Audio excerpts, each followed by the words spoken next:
Hey guys, Kari here, and today we're going to go over a quick little tutorial on how to add your own personal branding to a social media design in Canva.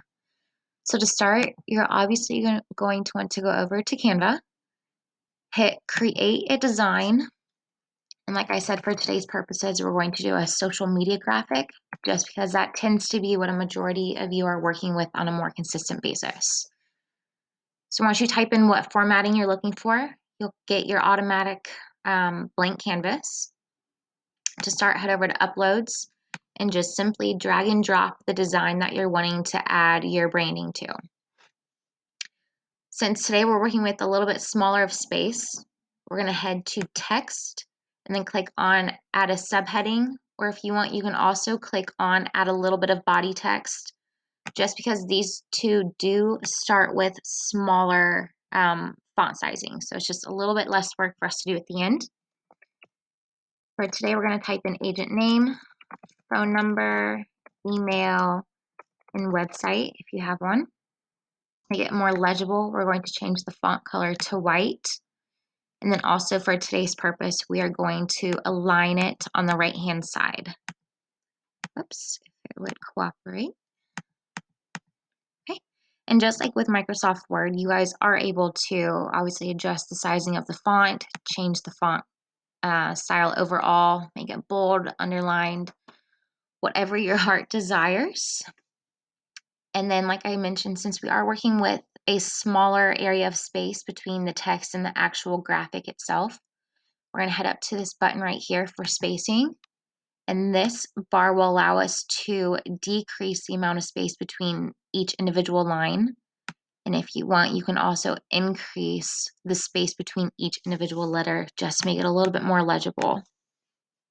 For those of you who do like to include your profile photo, you're going to head over to Elements. Now, there are a couple ways to do this. The first way being a frame. Frames are great in the sense that they give you more variety of shape and style to work with if you're looking for something a little bit spunky, if you will. But what I traditionally prefer is to work with a grid. Now, I say this because grids are more easy to manipulate, in my opinion. Not only can you shrink the overall size, but you can also adjust each individual side of the frame. And with your profile photos, they're all different shapes and sizes. Some of you have longer profiles, while others are wider. So with a grid, it will allow you to adjust to that more easily, in my opinion. So once you shrink that down, and then you can just guide it down to where you want it. Granted, I know this is a quick little tutorial, but my OCD is getting the best of me, so bear with me. All right, so once you have your frame and your text where you want it, head back over to Uploads, and then again, just drag and drop your photo into the box itself. Depending on how your photo is set up, if you need to adjust which part of the photo is shown in the box, double click on it and then just use your keypad arrows to guide it where you need it. And that, folks, is just about it. Canva is super easy. It's very user-friendly, especially for those of you who are beginning to dabble with design a little bit.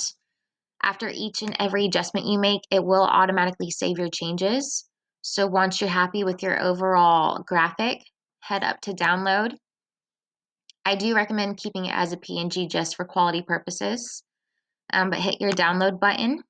Right, you can just hit X on that. And then your graphic will actually pop up down here. Click on it to open it. And there you have it. This will automatically save in your download section on your computer. So all you have to do is just upload to Facebook and Instagram, and you guys are good to go. If you have any questions whatsoever, feel free to let me know, and have a great rest of your day.